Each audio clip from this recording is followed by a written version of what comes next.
नवनवीन व्हिडिओ पाहण्यासाठी व आमच्या सोबत राहण्यासाठी चॅनलला सबस्क्राइब करायला विसरू नका।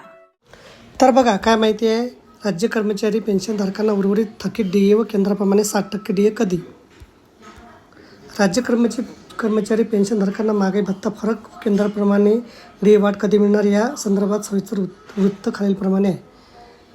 दिनांक 1 जुलै 2025 राज्य सरकारी कर्मचारी तसेच पेन्शनधारकांना केंद्र सरकारच्या धर्तीवर 58% दराने महागाई भत्ता वाढ लागू करण्यात आली, परंतु केवळ जुलै ते ऑक्टोबर असे 4च महिन्याची महागाई भत्ता थकबाकी अदा करण्यात आलेली आहे।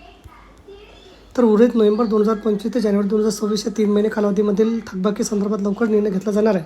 पुढील डीए वाढीच्या घोषणापूर्वी सदर डीए फरक बाबत राज्य सरकारकडून निर्णय घेतला जाण्याची शक्यता वर्तवण्यात येत आहे। केंद्र सरकारप्रमाणे दिनांक 1 जानेवारी 2026 पासून 58% 60% महागाई भत्ता वाढीकरता राज्य सरकारी कर्मचारी तसेच पेन्शनधारकांना ऑगस्ट 2026 पर्यंतची वाट पाहावी लागणार आहे। तर बघा, अशा प्रकारे अत्यंत महत्त्वाची माहिती आपल्याला समजली असेल। व्हिडिओ सुद्धा आवडला असेल तर लाईक करा आणि शेअर करायला विसरू नका। धन्यवाद।